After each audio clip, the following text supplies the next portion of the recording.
Welcome to CAMHS Transition Training Module 1. Module 1 is about rights and entitlements during transition.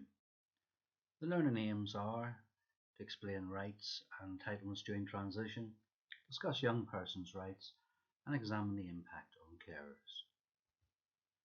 The process from CAMHS to help transitions. There are 4 stages. Stage 1 is CAMHS. It's to identify all those aged 17 and a half over, discussing supervision and also with the young person and family, gaining consent of the young person, and completing the relevant form.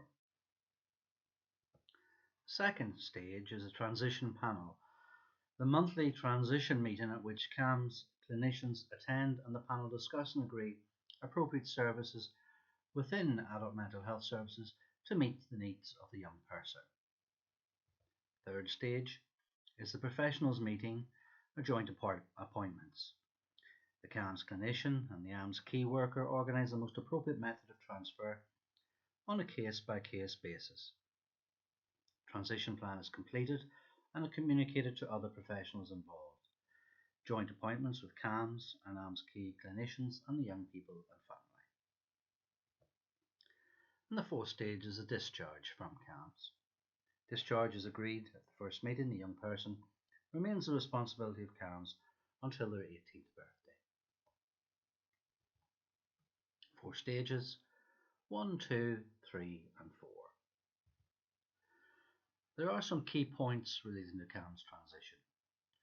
Mapping young people to AMS can be difficult as there are a wide range of specialisms not always available in every area. Not all young people will be referred to adult mental health services, and there is an entitlement to assessment. The Belfast Health and Social Care Trust have a transition protocol. This is a guidance given to professionals relating to age and specific mental health issues. There are key objectives of the Trust: a timely, safe transfer between CAMHS to AMS, if appropriate, collaborative and flexible working practices, to clarify and define roles and responsibilities, to clarify not only to CAMHS but also to GPs, social services and other practitioners, look at the range and extent of services within AMS that they're clearly understood, and to look at gaps and areas of improvement. Transition protocol states the young person and family or carer will be at the centre of the process and involved in all stages. CAMHS clinicians will identify young people eligible for transition to adult services. However, most young people will not need to be transferred to adult mental health services. Look now at a young person's rights. They have a right to access to appropriate health care, right to be involved, to ask others not to be involved, to complain. If CAMHS don't ask for a referral to adult mental health services, the young person has a right to know why, and they have a right to see their personal information. There's a Young Minds Transition Guide for young people, which is available in your additional resources. What is the impact on carers? Carers have a right to a carer's assessment. It's thinking about coping with change yourself. It's looking at coping with loss. There's the worry that as we as carers may be less involved. There's that hope for independence for a young person. Depending on what we've been through, there's compassion fatigue for the trauma involved in caring. And then there's adjustment to the changes for the child themselves. Nearest relative, and this is a law that gives certain rights to the nearest relative, which can be used to protect the patient's interests.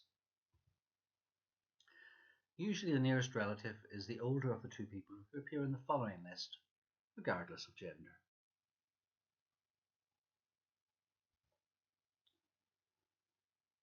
Nearest relative has the right to make an application for compulsory assessment or treatment, be told if an approved social worker applies for the patient to be detained for compulsory treatment, be consulted about and object to a social worker applying for the patient to be detained, discharge the patient, apply to a mental health review tribunal, and receive written information about the patient's detention rights and discharge unless the patient objects.